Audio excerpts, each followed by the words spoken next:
ഇറാന്റെ പിന്തുണയുള്ള സായുധ സംഘടനയായ ഹിസ്ബുള്ളയെ ലക്ഷ്യമിട്ട് ലബനന്റെ കൂടുതൽ ഉള്ളിലേക്ക് ഇസ്രായേൽ സൈന്യം കടന്നു കയറുകയാണ്. തെക്കൻ ലബനിലെ 900 വർഷം പഴക്കമുള്ള ചരിത്രപ്രസിദ്ധമായ ബ്യൂഫോർട്ട് കോട്ടയും അത് സ്ഥിതി ചെയ്യുന്ന തന്ത്രപ്രധാനമായ കുന്നും ഇസ്രായേൽ പിടിച്ചെടുത്തു എന്നുള്ളതാണ് ഏറ്റവും നിർണായകമായ വാർത്തകളിൽ ഒന്ന്.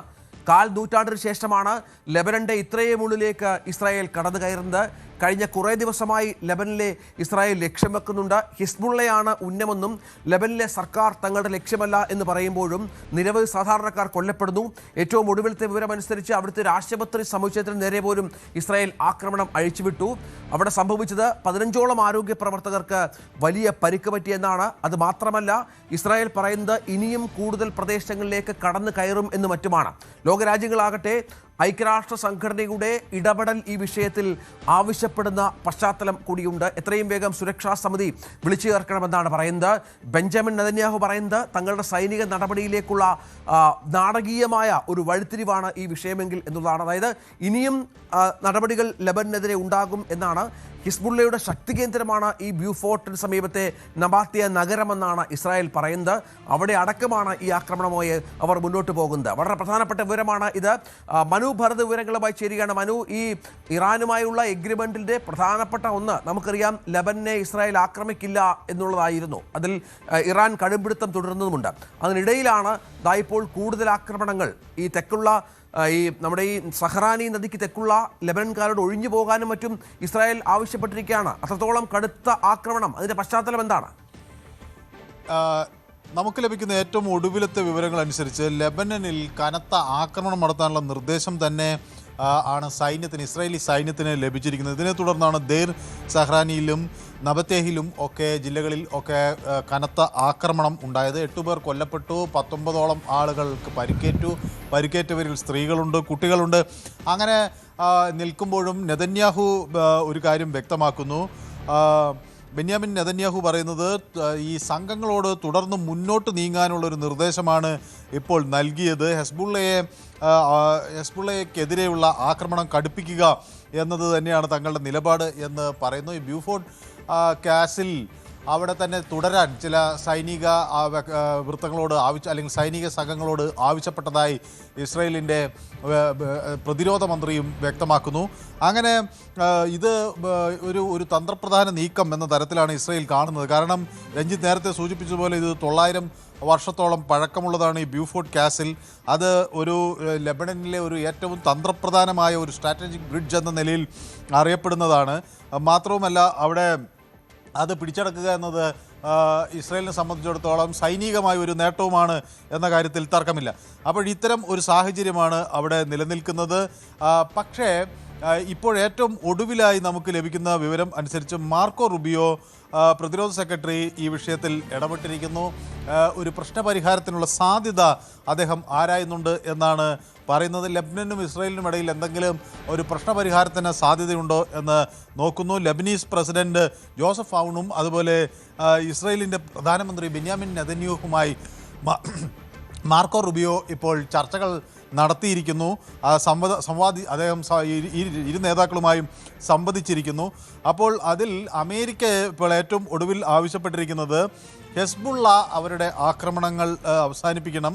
ഹെസ്ബുള്ള ആയുധം താഴെ വച്ചാൽ അത് ഇസ്രായേലും അത്തരത്തിൽ ഈ ബ്യൂഫോർട്ട് കാസിൽ നിന്ന് പിൻവാങ്ങാനുള്ള ഇത് പറയാം, അതിനു വേണ്ടിയുള്ള നീക്കങ്ങൾ നടത്താം എന്ന് അമേരിക്ക പറയുന്നു. അപ്പോൾ ആദ്യം ഹെസ്ബുള്ളയുടെ ഭാഗത്തു നിന്നാണ് സമാധാന ശ്രമം ഉണ്ടാകേണ്ടത് എന്ന് പറയുന്നു. ഏതായാലും ലബനീസ് പ്രസിഡന്റ് ഈ പ്രപ്പോസലുമായി മുന്നോട്ട് പോകാൻ കഴിയുമോ എന്ന ഒരു നീക്കം നടത്തുന്നു എന്ന വിവരങ്ങൾ കൂടി പുറത്തു വരുന്നു. നൈബ് ബേരിയിൽ അവിടുത്തെ പാർലമെൻറ്റ് സ്പീക്കറാണ്. അവിടെ അദ്ദേഹത്തുമായൊക്കെ ചർച്ചകൾ നടത്തുന്നു. ഈ ഷൂട്ടിംഗ് ഫസ്റ്റ് ഒഴിവാക്കാൻ കഴിയുമോ എന്ന് ഇവർ ചർച്ച ചെയ്യുകയും ചെയ്യുന്നു. അപ്പോൾ ഒരുപക്ഷെ പ്രശ്നപരിഹാരത്തിലേക്കുള്ള വഴിതെളിയും. ഏതായാലും അമേരിക്ക അതിനൊക്കെയുള്ള ഒരു മുൻകൈ എടുക്കുന്നു എന്നത് ഒരു അല്പം ആശ്വാസം നൽകുന്ന കാര്യമാണ്. പക്ഷേ ഇത് ഈ ആക്രമണം രൂക്ഷമായതോടുകൂടി അന്താരാഷ്ട്ര വിപണിയിൽ എണ്ണവിലയിൽ വ്യതിയാനം ഉണ്ടായിട്ടുണ്ട്. ഏതാണ്ട് 2% മാറ്റം പലയിടങ്ങളിലും ഉണ്ടായി. US ക്രൂഡും 2.71% ഉയർന്നു. അത് ബാരലിന് 89 രൂപയായി. അതുപോലെ ബ്രെൻഡ് ഓയിലും ബാരലിന് 93.28 ഉയരുകയും ചെയ്തിരിക്കുകയാണ്. അപ്പോൾ എണ്ണവില ഉയരുന്നു. ഈ വിഷയം പരിശോധിക്കുന്നതിനായി അടിയന്തരമായി പരിശോധിക്കുന്നതിനായി ഐക്യരാഷ്ട്രസഭയുടെ സെക്യൂരിറ്റി കൗൺസിൽ യോഗം ചേരും. സെക്യൂരിറ്റി കൗൺസിൽ നേരത്തെ യോഗം ചേരാൻ തീരുമാനിച്ച ഈ റഷ്യൻ ഡ്രോൺ ആക്രമണം, ചില റൊമാനിയൻ അപ്പാർട്ട്മെൻറ്റുകളിലേക്ക് നടന്ന ഒരു ഡ്രോൺ ആക്രമണം ഒരു പ്രധാന ചർച്ചാ വിഷയമായി UN സെക്യൂരിറ്റി കൗൺസിൽ എടുത്തിരുന്നു. അത് ഇന്ന് വൈകുന്നേരം 7 മണിയോടുകൂടി, അതായത് അവിടുത്തെ 7 മണിയോടുകൂടി ചർച്ച ചെയ്യാം എന്നായിരുന്നു അവർ പറഞ്ഞിരുന്നത്. അതിനുശേഷം അപ്പോൾ രാത്രിയോടുകൂടി ഈ അടിയന്തരമായ ഒരു UN സെക്യൂരിറ്റി കൗൺസിലിൻ്റെ യോഗമുണ്ടാകും. ലെബനൻ വിഷയത്തിൽ എന്ത് നടപടി എന്ന കാര്യത്തിൽ ഒരു ചർച്ചയും അവിടെ നടക്കും. ഏതായാലും ബെന്യാമിൻ നെതന്യാഹു തൻ്റെ നിലപാട് കടുപ്പിക്കുന്നു. മറ്റൊരു പ്രധാന വിഷയം, ട്രംപും ഈ ഇറാനുമായുള്ള ഈ ചർച്ചകളിൽ അവരുടെ കരാറിലെ നിലപാടുകൾ കൂടുതൽ കടുപ്പിക്കുന്നു എന്ന വിവരങ്ങൾ കൂടി പുറത്തു വരികയാണ് രഞ്ജിത്ത്. തീർച്ചയായും അതാണ് ഇപ്പോൾ ഈ ബ്ലൂ ഫോർട്ട് കാസിൽ എന്ന് പറഞ്ഞാൽ 12-ാം നൂറ്റാണ്ടിൽ കുരിശ് യുദ്ധ സേനാനികൾ നിർമ്മിച്ച ഒന്നാണ്. ബലാത്ത് അൽ ഷാക്കിഫ് എന്നും ഇത് അറിയപ്പെടുന്നുണ്ട്. സലാഹുദ്ദീൻ അയ്യൂബിയുടെ നേതൃത്വത്തിലുള്ള ഇസ്ലാമിക് സൈന്യം 1190-ൽ ഈ കോട്ട പിടിച്ചെടുത്തു. പിന്നീട് കോട്ടയുടെ നിയന്ത്രണത്തിനായി അറബികളും ക്രൈസ്തവ പോരാളികളും തമ്മിൽ പലതവണ യുദ്ധം നടന്നു. 1982-ലെ യുദ്ധത്തിൽ ഇസ്രായേൽ ബ്ലൂ ഫോർട്ട് കാസിൽ പിടിച്ചു. 2000-ൽ ലെബനിൽ നിന്ന് പിൻവാങ്ങുന്നത് വരെ ഇസ്രായേലിൻ്റെ കൈവശമുണ്ടായിരുന്ന ഒന്നാണ് ഈ ബ്ലൂ ഫോർട്ട് കാസിൽ എന്ന് പറയുന്നത്. അവിടെയാണ് വീണ്ടും ഇസ്രായേലിൻ്റെ അധിനിവേശം ഉണ്ടാകുന്നത്. ഈ ബ്ലൂ ഫോർട്ട് കാസിൽ നിൽക്കുന്ന തന്ത്രപ്രധാനമായ ഒരു കുന്നുണ്ട്. ആ കുന്നും ഇസ്രായേൽ പിടിച്ചിരിക്കുകയാണ്. ഇതിൻ്റെ പ്രത്യേകത എന്ന് പറഞ്ഞാൽ ലെബനൻ്റെ വലിയൊരു ഭാഗം ഈ കുന്നിന് മുകളിൽ നിന്ന് നിരീക്ഷിക്കാൻ സാധിക്കും. അവിടെ ഇസ്രായേൽ സൈന്യത്തിൻ്റെ സാന്നിധ്യം കൂടിയുണ്ട്.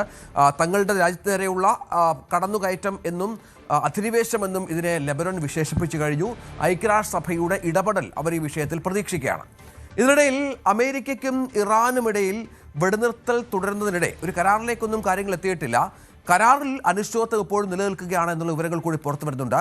ട്രംപ് ഈ വിഷയത്തിൽ ഒരു സമവായത്തിന് തയ്യാറാകുന്നില്ല. അതായത് സമ്പൂർണ്ണ നിരായുധീകരണം ഇറാൻ്റെ ഭാഗത്തു നിന്ന് വേണം എന്നാണ് ഇപ്പോൾ പുതിയ ആവശ്യം ട്രംപ് മുന്നോട്ട് വെച്ചിരിക്കുന്നത്. അതിൽ കടുംപിടുത്തമാണ്. പക്ഷേ അത് ഒരു കാരണവശാലും സമ്മതിക്കില്ല എന്ന് വളരെ വ്യക്തമായി തന്നെ ഇറാൻ പറഞ്ഞിട്ടുണ്ട്. ഈ കരാറിൽ ഒപ്പിടാൻ ഇതുവരെ ട്രംപ് തയ്യാറാകാത്തത് വലിയൊരു പ്രതിസന്ധിയായി മാറുകയാണ്.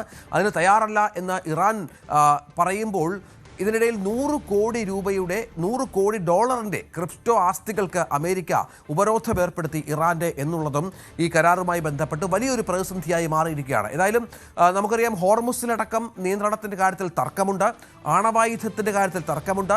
ഇപ്പോൾ പൂർണ്ണ നിരായുധീകരണം എന്ന് പറഞ്ഞാൽ അത് ഒരു കാരണവശാലും ഒരു പരമാധികാര രാജ്യത്തിന് അംഗീകരിക്കാൻ കഴിയാത്ത ഒരു സംഗതിയാണ്. അവിടേക്ക് കൂടി ട്രംപ് എത്തുമ്പോൾ എന്താണ് ട്രംപിൻ്റെ മനസ്സിലെന്നുള്ളത് കാത്തിരുന്ന് കാണണം. മനു, അവിടെ എന്താണ് സംഭവിക്കുന്നത്?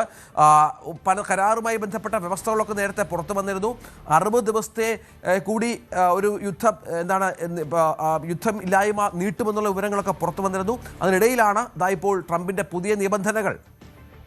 ശാശ്വതമായ ഒരു പരിഹാരത്തിലേക്കാണ് കാര്യങ്ങൾ നീങ്ങേണ്ടതെന്ന് അന്താരാഷ്ട്ര സമൂഹം നേരത്തെ തന്നെ ഈ വിഷയത്തിൽ വ്യക്തമാക്കിയതാണ്. പക്ഷേ ഇവിടെ ഇത് ഘട്ടം ഘട്ടമായി ഒരു 60 ദിവസത്തെ വെടിനിർത്തൽ ആദ്യം നടക്കുക. അതിൽ ആദ്യത്തെ 30 ദിവസങ്ങളിൽ വളരെ സങ്കീർണമായ പ്രശ്നങ്ങൾക്ക് പരിഹാരം കാണുന്നതിനായി തന്ത്രപ്രധാനമായ പിന്മാറ്റം പല മേഖലകളിൽ നിന്ന് നടത്തുന്നതിനായി ഒക്കെയുള്ള ശ്രമങ്ങൾ നടത്തുക. പിന്നീട് ആ 30 ദിവസത്തെ വെടിനിർത്തൽ വിജയിക്കുന്ന ഘട്ടത്തിൽ വീണ്ടും അടുത്ത 30 ദിവസം കൊണ്ട് പൂർണ്ണമായ സമാധാനത്തിലേക്ക് കാര്യങ്ങൾ എത്തിച്ചേരാൻ കഴിയുമോ എന്നൊക്കെയാണ് ഈ മധ്യസ്ഥരുടെ ഭാഗത്തുനിന്ന് ചർച്ചകളായി വരുന്നത്. ഏതായാലും ഇറാൻ നൽകിയിട്ടുള്ള നിർദ്ദേശങ്ങൾ പൂർണ്ണമായും ട്രംപ് തിരിച്ചയച്ചു എന്ന വിവരങ്ങൾ പുറത്തു വരുന്നു. അതോടൊപ്പം തന്നെ ഇറാൻ്റെ ചീഫ് നെഗോഷിയേറ്റർ പറയുന്നത് അമേരിക്കയെ വിശ്വസിക്കാൻ കഴിയില്ല എന്നാണ് പറയുന്നത്. തങ്ങൾക്ക് ഈ തങ്ങളുടെ അവകാശങ്ങൾ മുഴുവൻ അടിയറവ് വെച്ചുകൊണ്ടുള്ള ഒരു കരാർ അംഗീകരിക്കാൻ കഴിയില്ല എന്ന് മുഹമ്മദ് ബഗേർ പറയുന്നു. മാത്രമല്ല, ഡൊണാൾഡ് ട്രംപ് ഈ സമാധാന കരാറിലെ ചില പരാമർശങ്ങൾ കുറച്ചുകൂടി കടുത്ത നിലപാടാണ് ഈ